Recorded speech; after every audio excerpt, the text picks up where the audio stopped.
We're going to go through some of the main symptoms of anxiety, most common ones, but we'll also talk about the uncommon ones.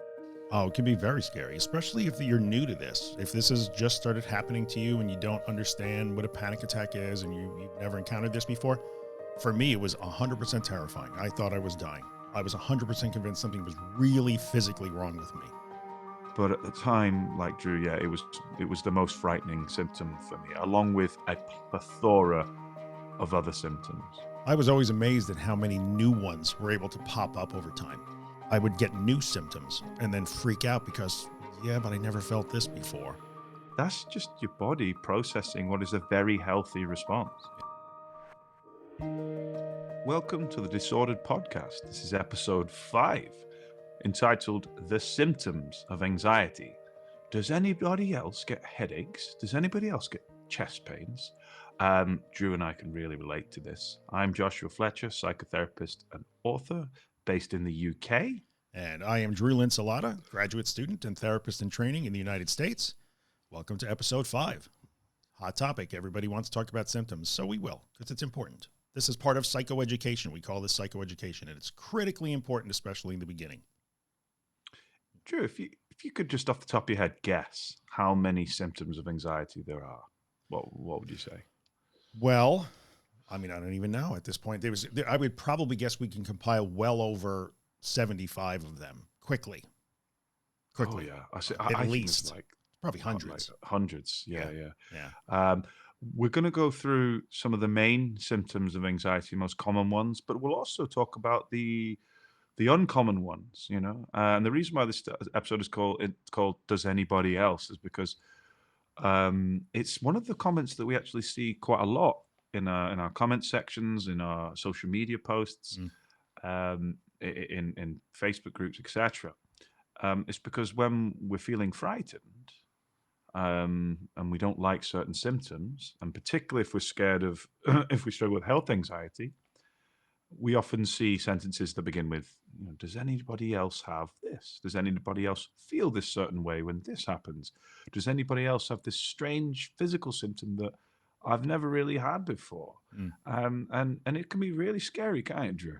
Oh, it can be very scary, especially if you're new to this. If this has just started happening to you and you don't understand what a panic attack is and you've never encountered this before, for me, it was 100% terrifying. I thought I was dying. I was 100% convinced something was really physically wrong with me. So yeah, it'll rattle you. That's why I think understanding that you're not the only one and you're not alone and understanding what the symptoms are is really helpful.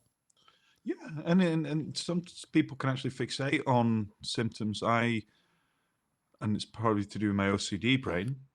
Actually, my OCD brain, not just because my DVDs are in order. Yeah.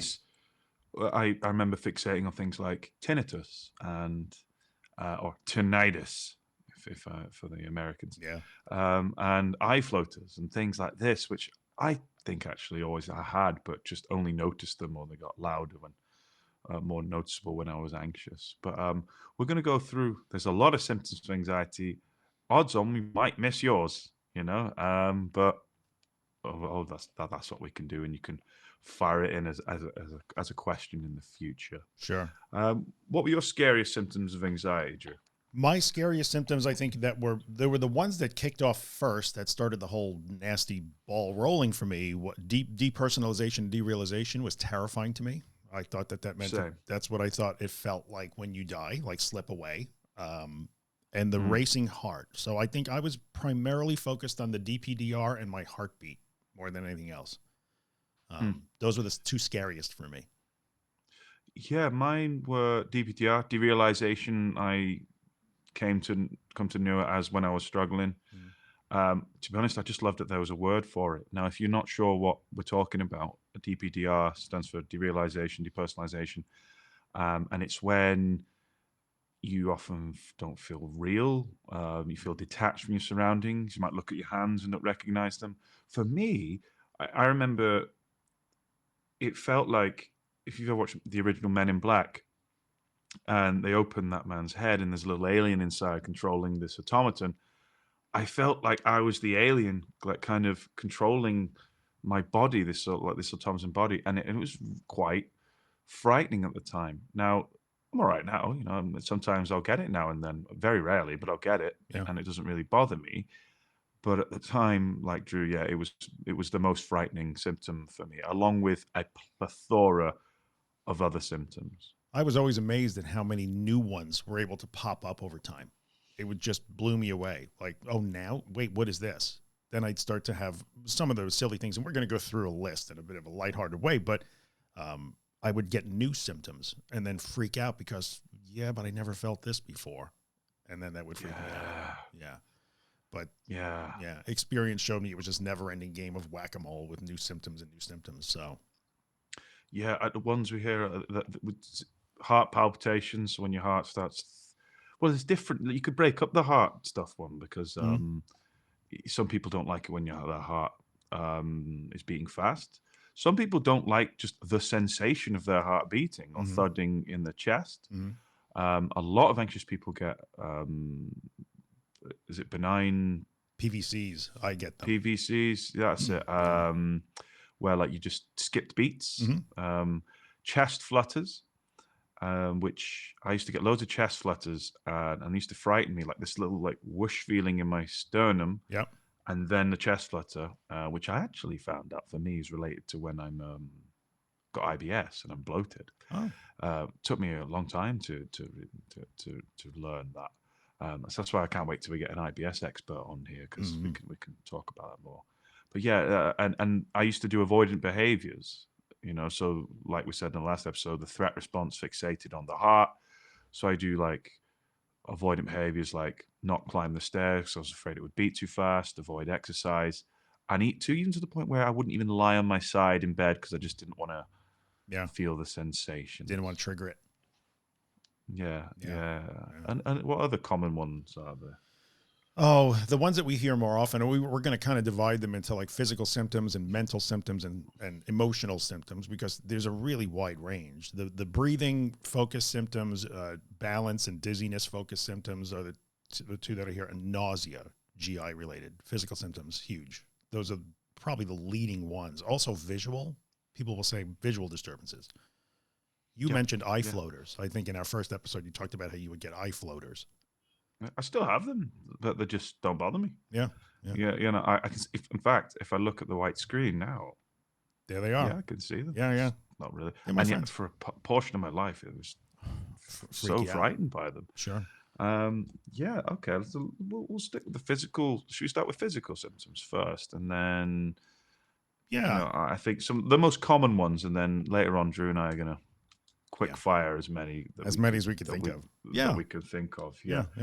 Yeah. Uh, so so we talk about that one that often coincides with the not coincides, but it occurs coincidentally at the same time as chest as heart palpitations stuff like that, is a tight, painful chest. Mm-hmm. Now, of course, what's the first thing an anxious person's going to think when they've got a tight, painful chest and heart Oh, palpitations? God. That was me.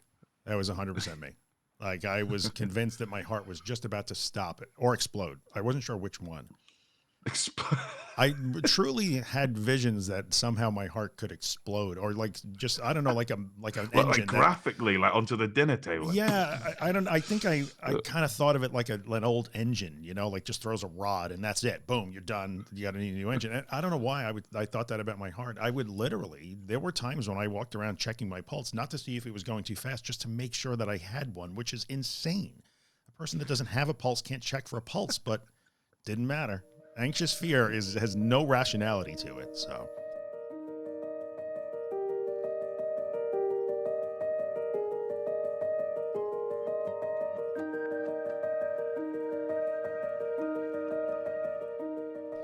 yeah. I remember having that as well, but the chest pains particular. And then Mm-hmm. I think it was a physio just took one look at me because all anxious people Mm-hmm. have really poor posture, Yep. and to process all that adrenaline and cortisol from our threat response, our bodies unknowing to us, Mm-hmm. but if you they scrunch inwards. Yeah. So you'll find that you'll scrunch inwards, you'll get stomach pains, rib pains, Yeah. chest pain, stuff like that. And what this physio did was like gave me a door frame exercise, and they said just put your hands on the door and lean through it. And my God, it just felt like my chest started opening up, Yeah. and there was another exercise that I still do to this day where I put my hands right behind my back and pull my shoulders back Mm-hmm. and my neck back and stretch that back, and you can feel like where it's just been so tense. But a lot of tension causes anxious tension, and posture causes all these painful things like Yeah. a chest, shoulders, jaw pain. You know, the amount of times I googled TMJ, it was, and if you might have TMJ, Yeah. but I didn't. My jaw was just locked solid because I was just gritting my teeth all the time. Constantly. Yeah. Or I Yeah. would have, the pain across the chest was true. I was scrunching, that internal shoulder rotation, hunching, bracing thing. But then that was causing Yeah. problems with my neck and my shoulders. And especially now in, 2023, in the last 10 years, we all carry these ridiculous devices around where we sometimes go for comfort. Anxious people spend so much time with their heads down, scrunched over, doom scrolling, that, those neck problems begin to happen. And then the pain gets interpreted as a heart attack or a stroke or something terrible is really happening. And I used to get the pain in my chest. I would get pain in my neck, in my shoulder, maybe in my arm. Like, oh, you know what that means. So, I spent far too much time having heart attacks. Same. My digestion was really bad as well. Physically, I used to get constipation, diarrhea. My bowel movements basically all over the show. My intestinal cramps, the most bloating. frequent one was bloating. Because now we know this, and we'll get Dr. Sula on at one point. But like, I didn't know for many years, nor did you, Drew. But that when you're anxious and that fight or flight threat response kicks in, your intestinal tract actually closes in at different pressure points, Mm-hmm. and that releases oxygen into your abdomen. Yeah.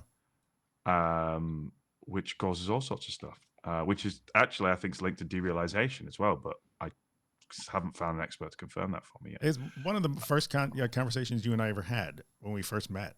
I remember you asking me, like, if you don't know this, I don't know who else to ask. And I didn't know. Yeah. Like, why do I didn't know until I found someone an actual IBS. I mean, really good. Dr. Sula, we'll get her on at some point. But that was a big one. A lot of these things were linked. Any other kind of main physical symptoms? And I think it comes along sometimes with the tightness across the chest, and that is the feeling that you cannot breathe. It feels like I can't breathe. That was a big one too. I'd walk around all day long doing these huge sighs, like I was just had all the worries in the world, which I did. Up here I did. And it was a constant battle to try to completely fill my lungs up to here, like I needed the air to get all the way up to like the top of my trachea to feel like I was getting enough air. And that was a never-ending battle all day long. Well, it is, because if you have that symptom, it's because, I hear that a lot. I can't get enough air. I can't get a full breath. Air hunger. Air hunger. That's the one. Yeah. Really, and it's because you're breathing in too much. Yeah. The problem is not the inhale; it's the exhale. Believe it or not. Yeah. Or you've just been inhaling too much, loads, or holding your breath even. Yep. Anxious people hold their breath unknowingly. And so what the body is doing is being really clever, and it's going, hey, you're having too much oxygen. And so if you can't kind of catch your breath, it's like, because you've been breathing too much. Yeah. And that's fine. You've got more than enough oxygen in there. And you'll find that anyone listening to this has this problem. They'll be like, oh yeah, it always just passes. Of course it does, because your body will bring you back to a state of homeostasis. Yeah. Obviously, if you've got like conditions like is it COPD, asthma, stuff like that. Yeah, you've got, you do your due diligence and look after yourself. But in general, with anxiety, it's like, your body will bring you back, you back to that state. Yeah, but that shortness of breath or feeling like you can't get a deep enough breath, that's a huge symptom that I hear every single day. It's a big one.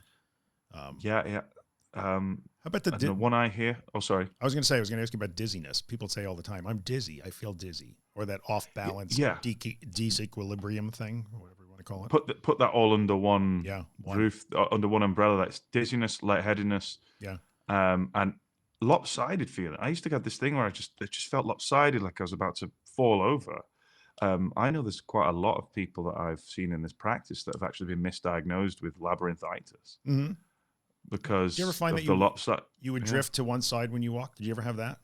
Yeah. That's what I mean. The lopsidedness, like a and lots of people have that. And I found when people, don't get me wrong, labyrinthitis is a thing, Yeah. but like, and there's another one as well. What was it? Meniere's disease. Meniere's, yeah. But Meniere's is so impactful. You know when you have that.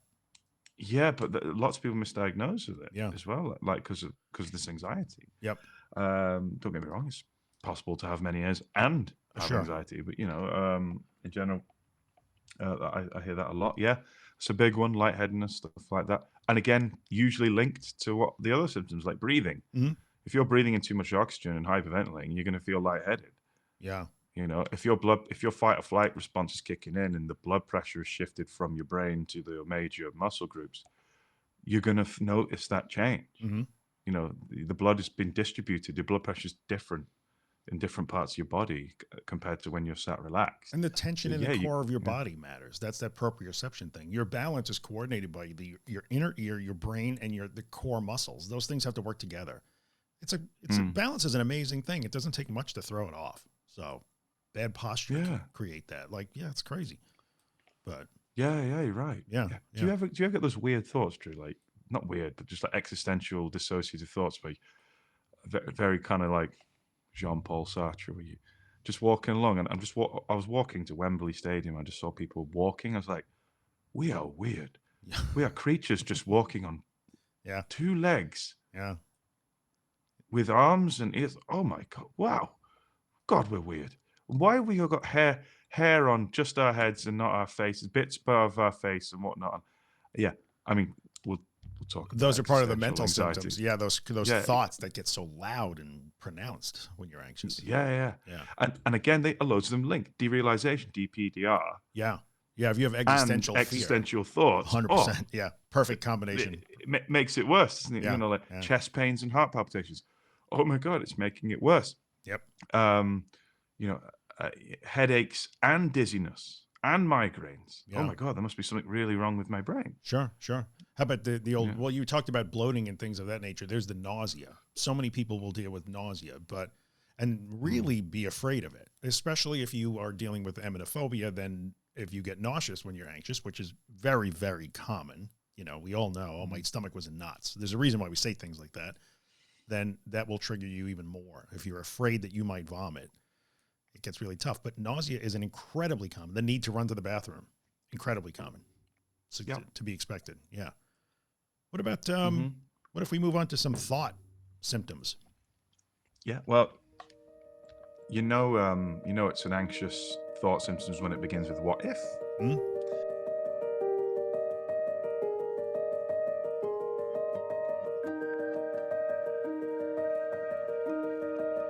Thoughts that I would have would be focused often on death and existence and things like that. What if I lose I had this amorphous fear, and it was attached to DPDR, that I would somehow just sort of fade away.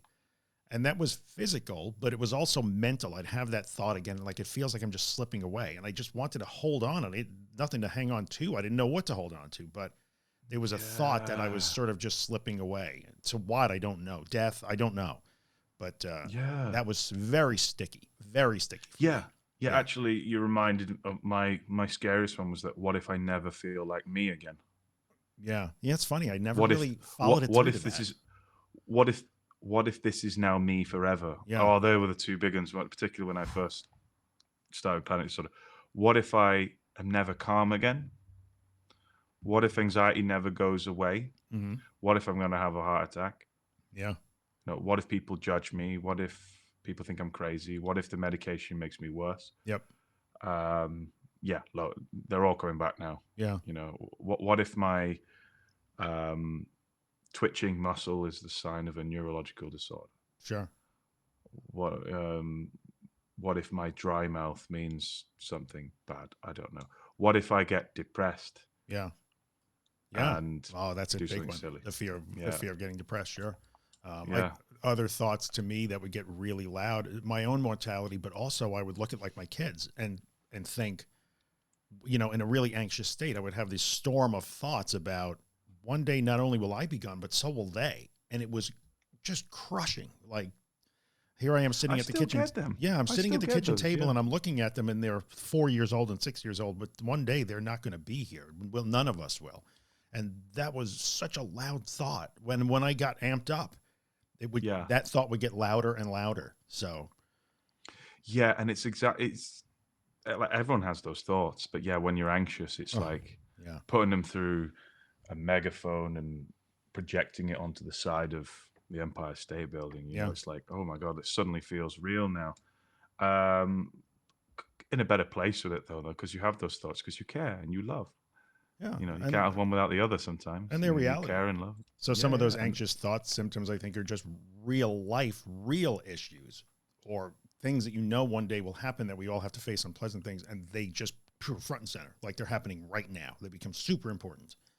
yeah, Yeah. yeah. Yeah. Someone with OCD, I get intrusive thoughts, and thoughts on such hyper repeat that, you know, there's just over and over and over and over and over and over and over Hmm. again. Oh, actually, while we're on thoughts, one of the scariest ones for me, and this has always happened when I have a panic attack, is, which is good now because I can recognize it, but my thoughts race so much that Mm. I can't quite catch a single thought. Okay. So it's just like, and it racing, like literally racing thoughts. I never had that to begin with anxiety. It was like it was a symptom that came up. Mm. But I was like, oh my God, this is so overwhelming. What if and then that ties in with thoughts like, what if I'm going crazy? And then when you feel detached and derealized, you feel like, oh my God, I am going crazy. Actually, I'm just experiencing an adrenaline rush. It's fine. Hmm. You know, it always passes. And actually, I got pretty good at just being like, oh, I'm having Yeah. I don't even call it panic attack anymore. I'm just like, oof, you know, body's having that adrenaline rush. Yeah. Let it get through. In fact, the more intense it is now, the quicker it'll pass. So, Yeah.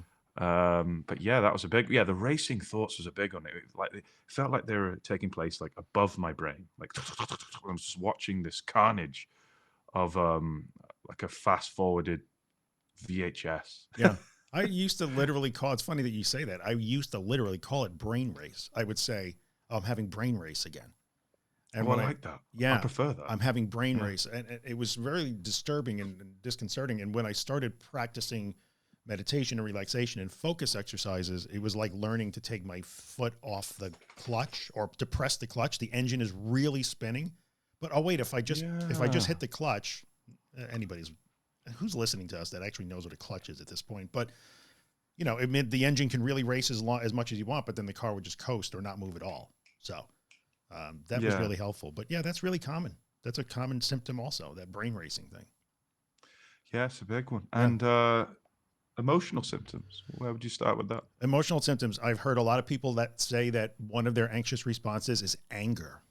They get very angry to the point where they feel like they might not be able to control it. That's one. You know, anger is a common anxious emotion, I think. How about crying? Have you ever people talk about crying? Crying, anger, dread, doom. I don't like the doom one, the nihilistic stuff. Yeah. When you're anxious a lot, and that's usually when I'm in that state. That's when I get the thoughts of, like you said, you know, about your kids and loved ones, stuff like that. Yeah. Because I'm in that state of threat. You know, it's got to find my brain has to find a threat somewhere. Yep. Quite anger sometimes, irritability, Mm-hmm. massive one for me. Mm. So irritated. Um, I would Things have, like misophonia and stuff. Yeah. yeah, I would sometimes experience what the only thing I could think of would be anticipatory grief. Nobody was dying. Like anticipatory grief is pretty well known. Like if you have a loved one with a terminal illness, you begin to grieve often before they pass. And I would have anticipatory grief about being old and alone, things I don't ever Mm. really think about and I don't necessarily fear. But in that Mm. state, that would come up like, and it would really throw me for a loop. But Yeah. yeah, yeah, That's big. Um, yeah, and freezing as well. Just like freezing and feeling numb. mm-hmm. Like actually, I'm anxious, and then I'm so exhausted. I actually feel numb. Maybe there's some coexisting depression there as well, so, and stuff. And it's like, yeah, I'm just feeling completely numb. I know some people either on or off medications feel numb. Sometimes the medication can make them feel numb. Sometimes Yeah, coming off them, they feel that. yep. Um, what's the Brené Brown thing? She says like a general sense of foreboding. Yeah. And I read when I was like, oh yeah, that's a really good shout. Yeah. I like that better General than sense. impending doom. Everybody always says it's a feeling of impending doom. But it doesn't quite feel like impending doom. I'm not looking up at the skies for the meteorite to clean me out, Right. but it just feels like a slow march, which we often joke about. Yeah, Yeah. yeah, yeah. How's your Tuesday? Another step towards I the know, grave. that's exactly right. Yeah. One step Right. closer to We death. need to cheer this podcast up now We do. immediately. We do. And I suggest playing a game. Should we could play a totally game? do that. I think just the point is going through all this, and it does sound really depressing and down, but like whatever your symptoms are, and you're going to see in a second as we start rapid firing symptoms out there that it's all normal. It's normal. It doesn't mean something is really wrong. It's really scary. Hopefully you will take that out of this podcast that like, okay, I'm not alone in this. This is normal. It's to be expected. I don't like it, but maybe I can understand it a little bit more and start to work with it a little bit differently. And you need to realize that anxiety, with the adrenaline and the cortisol and all that, and your sensitized nervous system, it has a big effect on your body. Now, it's not a dangerous effect, but that discomfort, all that energy has to have an outlet. Yeah. And that outlet for our ancestors, if you tuned into last episode, was great. I can run with my spears, I can hide, I can do all these things and engage with it. But a lot of people have anxious responses sat at the desk, sat at the office, doing all these things. And so there isn't that adequate outlet.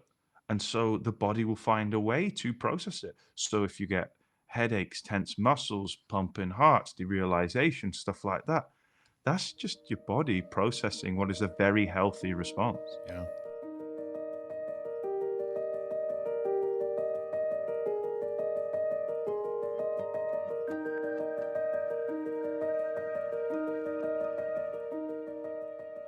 I know one of the most difficult things in recovery, and when you're starting to get the ball rolling that way and starting to try to get better, it's that mistrust. But what if it's not anxiety? I get that. That's the hardest part of dealing with symptoms, whether they be physical, emotional, mental. But there's always the doubt. Maybe it isn't anxiety. I get that. That's 100. Everybody's been through that. Everybody. I was. I know Josh has. It's an uncertainty, isn't it? And also, if disclaimer, common sense. If you have got a symptom and stuff, and you are concerned about it, go talk to your general practitioner or your doctor. Yeah. But in general, kind of, obviously look at that. I get it. So, should we play a little game? I cannot wait. I'm gonna win. You might. I don't know. This will be a tough one. This will be neck and neck. All right, ready, guys? Here we go. Okay, yeah. Welcome to Anxiety Symptom Hot Shots with your hosts, Drew Linsalata and Anxiety Josh. Take it away, Josh. You're the first up. It's like, did I just buy Mario on Wish or something? Well, let's go. What did we say? It's a pirate of a pirate of a pirate of Mario. Yeah, that's yeah. I don't think we're in any danger from Nintendo with that attempt at a soundtrack. Okay, let's go. Anxiety hotshot symptoms. We're going to keep going. First person to not get an answer in 5 seconds loses. Okay, I'm going to go straight in and say dizziness. I'm going to say neck tension. Heart palpitations. I feel like I can't breathe. Heart flutters. Nauseous. Constipation. Feeling hot or cold. Brain race. I've just taken that off you. Oh, brain race is a good one. I'm going to go with feeling like I'm unsteady or off to the side. Benign fisculations, also known as muscle twitching. Oh, I had muscle twitches. I freaking hated them. Very good. Very good. PVCs, flutters, heart flutters, skip beats. Excellent. Back pain, particularly around the ribs. And so we can go jaw pain from clenching and clenching all the time. Dry mouth. Yeah. Visual disturbances, floaters. Pain on my eyebrows because of my scrunching of my face. Ringing of the ears. A sensation of pressure under my ribs. Oh, that's a good one too. Hated that. Stop stalling, Drew. No. Stalling. I know, but you're striking nerves here. The other one I would say would be, depersonalization. Feeling like you're not real. Yeah, feeling like the room you're in is far away. So it's a bit of like a branch of depersonalization, just more like dissociation, dissociating from the room you're in. Yeah, can't concentrate. Can't concentrate on what people are saying. Hearing your voice. Oh, your own voice. Yeah, yeah. Yeah, but like, is that my voice? Does it sound like me? Yeah, yeah. Or looking at people that you see every day and not recognizing them, or suddenly they look weird. Yeah. Yeah. Poor posture. Very good. Forgetting, being forgetful. Yeah. Google searching. Oh, Google searching. Everybody Google searches. Dr. Google. That's a symptom of anxiety is when you're constantly Google searching. Yep, you're 100% right. Manual dexterity goes to shit. Like, I can't hold a pen. I can't write. I'm fumbling with my keys, like in a horror movie. Brightness is turned up everywhere. So good. Or being really sensitive to sounds, or I'll just leave it at sounds. Sensitive to sounds. Yeah, like when they're like kind of too like close and far. Yeah, I'm going to add to that as a separate answer. When sounds, the proximity of sounds is all muddled up. Yeah, that's definitely good. So like near and far, like, oh, is that near? Is that far? Yeah. How about changes in light? Sun goes behind a cloud. Panic. I'm sensitive to that. I hear that. Yeah. Appetite loss. Oh, very good. I'm also going to say then sensitivity to temperature, a hot or cold blast. Too sensitive, too much. Yeah. Insomnia. Oh, insomnia. I'm going to go with, we talked about the emotional ones, anger or irritability. Yeah. A band around your head, feeling like there's a band around your scalp and around your forehead. I'm going to go with extreme sadness or bursting out into tears. Oh, yeah. Yeah. Irritability. We've not said that yet. I could ding you on that one because I think I said it, but I probably used. Did you say it? I did. I said anger and irritability. No, anger and irritability. Well, no, you can't have two. I can't have two. You can have what? I was I'm cheating. still in this game, and I also don't like losing. You're still in it. Acid reflux. I used to bad heartburn when I was anxious. Yes, and I'm going to follow on that with trapped wind, because I didn't realize trapped wind can actually go up behind your ribs, like into your back and stuff, because I was getting all these weird pains and tingles. Oh, crap, I've just given you one. You just gave me one. But I'm going to go with numbness in the face around your lips and nose, which is you hyperventilating, by the way. Tingles in the extremities, particularly in hands and feet. Another one would be claw hands and feet. When your hands and feet lock, that's also you hyperventilating. Yeah. Blocked nasal passages, particularly in the morning. Ooh, dry mouth. Didn't I already say dry? Did you say dry mouth? Oh no! I think I did. So you gave me a pass. I'll give you a pass. That's it. Next person loses. Sore throat. Sore throat is a good one. I'm gonna go with. You know what? I don't want to go there on that one. It's a little too sensitive, I think. But well, I would say the need to run to the bathroom, but because you have to pee. Yeah. Frequent urination. Yeah. Difficulty swallowing. Oh, globus hystericus is a real thing. Tough one. Globus sensation. Yeah, the globus sensation. Oh, that's actually one of the common ones we missed. I know. Feeling like there's something stuck in your throat. There's a lump in my throat. Yeah, that's exactly right. Yeah. I would say flip-flopping of the stomach, which is not necessarily it was that feeling like your stomach is literally flopping around, like you're on a roller coaster. Yeah. Yep. That's a good one. A loss in your libido. That's another good one too. Yeah. Okay. I would have that visual. These are hard to sometimes explain, but that thing where you turn your head and your eyes and brain don't match, so you try and just look straight ahead. Oh yeah, like visual kind of disturbances. Yeah.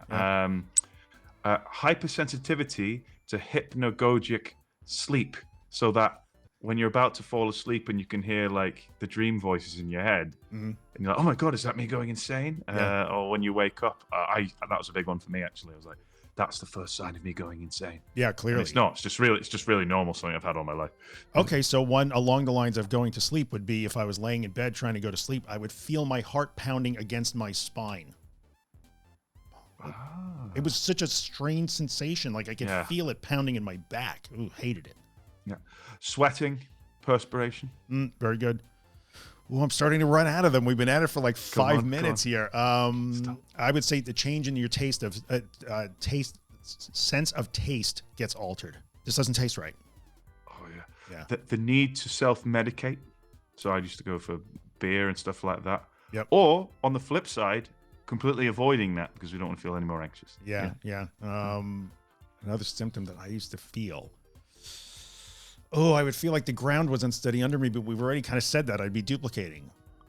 Oh, should I just keep going? You know, I'm the champ. I think you Hair are. pulling, biting of the skin, small self-harm, like in terms of as a release, not necessarily depression, but you know that I did a thing where I bite my, and I think that's actually to do with lots of an anxious response to my neurodivergence. Yeah. Because I'm slowly learning that I'm quite autistic, but yeah, that's cool. But autism and anxiety go hand in hand. Just things like I smell more because I'm more anxious and sweating quite a lot. I know that sounds. I'm not now. I smell amazing, by the way. Now, just to throw it out there. Weight loss, weight gain. Yeah. Many things, and I think I have. Yeah, we'll call it. We'll give this one to Josh. I've done that. I'm the champion. Ding, ding, ding, ding, ding. Of that weird Mario anxiety hot shots. Winner, yes. Chicken dinner. Good job, Josh. We could just as you know, I win. And I hope Carl the Critic is absolutely slamming you right now. Yes, in my head, I am completely like, it just doesn't work anymore for me. I can't do this anymore. I'm clearly inadequate. So it's Craig the Critic. Yeah, there you go. Oh, Craig the Critic. Craig the Critic. Why did I call him Carl? I don't know. That was our original concept, was Carl the Critic. Yeah. Oh, God. Yeah. Anyway, the point is there are so many of these symptoms, and I know we made light of it a little bit. We're not trying to minimize the impact on anybody. We've lived all these things, but just understand we could have probably kept going for another 20 or 30 minutes if we wanted to give it a lot of deep thought.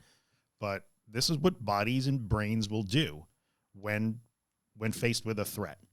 Things don't get logical. They get very illogical really quickly. So absolutely. Should we do a question real quick to end it? Yeah. So the question, I've got another did it anyway that was sent in. Okay. And, but yeah, you answer the question, and I'll answer the question. Sorry, and let's see. I asked my my Instagram audience to send us questions, and boy, there are a lot of questions since the last episode recorded. We got another 25 of these or so. Let me just pick one really quick. This one would be. This is a good one.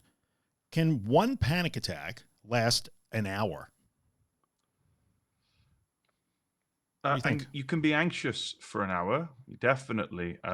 What I don't think helps people is that I don't even use the word panic attack anymore, but we'll talk about that later. Can an adrenaline rush and the effects of the adrenaline rush, both the build-up and aftermath, last an hour? Yeah. Can the acute fright and terror at the very peak of a panic attack adrenaline rush last for an hour? No. Yeah. But if you look at it on a hypothetical graph, the parabola would be there'd be a peak and then it would come down. Whereas some people misinterpret a panic attack as either all the anxiety is gone, and then I'm scared or all the anxiety has to go. But no, it's physiologically impossible to do that. Could you go from like 4 out of 10 fear to 10 out of 10 fear, back down to 4, then maybe 6, and then 4, and then 5, and then 4, and then maybe 8, and then 4 over a course of an hour? Yeah, you can. Yeah. But it will never be constant, and take reassurance in the fact that it will pass. Yeah, your body does not have the capacity to stay at full tilt panic for an hour or days. No. People will say, as soon as I wake up, I'm panicking, and I panic all day long. It's undulating. I usually call it just undulating panic. And that comes from, is it gone? Is it gone? Is it coming back? Is it gone? Is it coming back? And boom, then it comes back because is it coming back? I really like that. Undulating panic. Undulating panic. I can really reckon. Yeah. You never get down to 0. Resonate with that. Yeah. But your was good. 8 to 4, 8 to 4, 10 to 4, 10 to 3. Yeah, it happens. Yeah. Good question. I've got one. My did it anyway. I haven't been able to sit in a salon for long enough to get my nails done until yesterday. An hour and a half, smashed it. Booked in again for 2 hours tomorrow for a different treatment. My husband isn't so sure these are actually exposures or me pampering myself. I'll tell you what, you can do both and you deserve to pamper yourself. That's excellent. I remember similar, I went without a haircut for a very long time, so I was afraid I'd panic in there. And now actually I enjoy the haircut because I like chatting and being there. But yeah, that was one of my exposures. Well done to that person. Very good. I know that's a big deal. It's a very big deal. So yeah, superb. We need to get Keep our them coming applause in. sound. We like the hashtag did it anyways. Yeah, send them over any way you can. We'll end every episode with a question, or at least most episodes with a question and a did it anyway, so we could cheer for each other. And I think we covered it. 40 minutes worth of anxiety symptoms.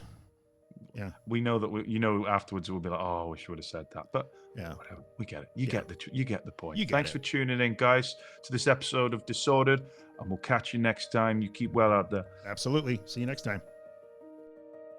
Hey, it's Drew. Thanks for joining us for this episode of Disordered. Josh and I both hope that you're finding it helpful in some way. For more information about Josh or me or the Disordered podcast, find us on the web at disordered.fm. That's disordered.fm. Pop on over and find links to our social media platforms. Join our mailing list so we can let you know when new podcast episodes are available. And we'll send you easy ways to ask us questions and share your wins so we can answer questions on the air and share your successes with the community. And if you're listening to the podcast on Apple Podcasts or Spotify or any platform that lets you rate or review, do us a favor and leave us a 5-star rating and maybe write a review if you're digging Disordered. It really helps us out and we appreciate that. Thanks again for coming by, and we'll see you in the next episode.